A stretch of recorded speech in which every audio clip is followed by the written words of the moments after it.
Nous, on est riches parce qu'on est en train d'appauvrir l'Afrique, de nouveau, l'Amérique latine, l'Asie. Nous sommes nous les responsables de ces millions de morts. C'est nous qui disons que tu dois avoir accès à l'eau simplement si tu la payes. Que je t'amènerai l'eau si je suis rentable. En Afrique, c'est nous, c'est pas eux. Eux, ils étaient capables de le faire en communauté. Et donc, à l'heure actuelle, il faut se dire que les guerres qu'on est en train de faire, c'est quoi? C'est parce qu'ils nous ont attaqués. Qui? Quand Sarkozy a bombardé la Libye, aucun Libyen n'avait attaqué la France. La France n'avait pas été bombardée par personne.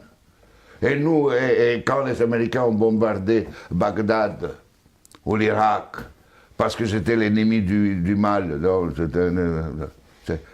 tous ces millions qui sont morts, et tous ces millions de réfugiés syriens, irakiens, etc., c'est qui eux, ils sont voulus. Et nous, on a le courage après de dire, je vais t'aider pour rester chez toi. Hein? Alors qu'on les a créé des conditions pour qu'ils doivent fuir.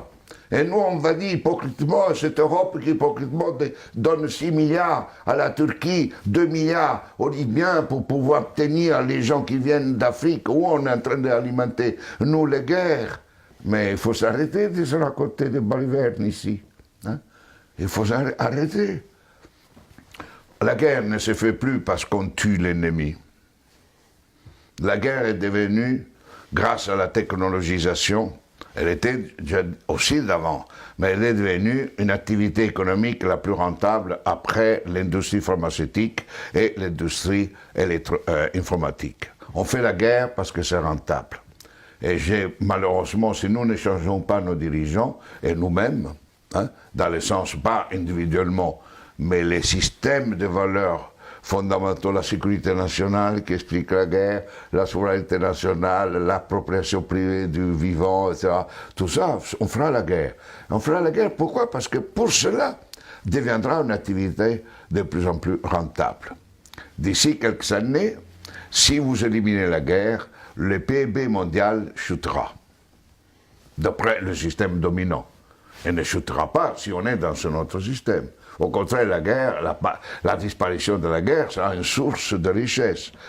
Mais c'est pour cela que les dominants à l'heure actuelle ne veulent pas réduire les armements, ne veulent pas réduire les occasions de guerre.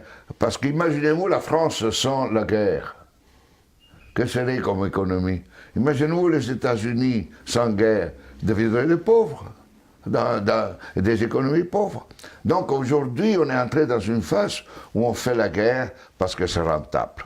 Et vous n'aurez aucun dirigeant actuel du monde qui arrêtera la guerre, parce qu'il sera crucifié, parce qu'il sera lapidé, parce qu'il va contre la logique. La guerre fait augmenter le PIB mondial.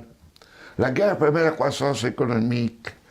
Et on suppose que si on fait la guerre, on augmente la création d'emplois chez nous, non?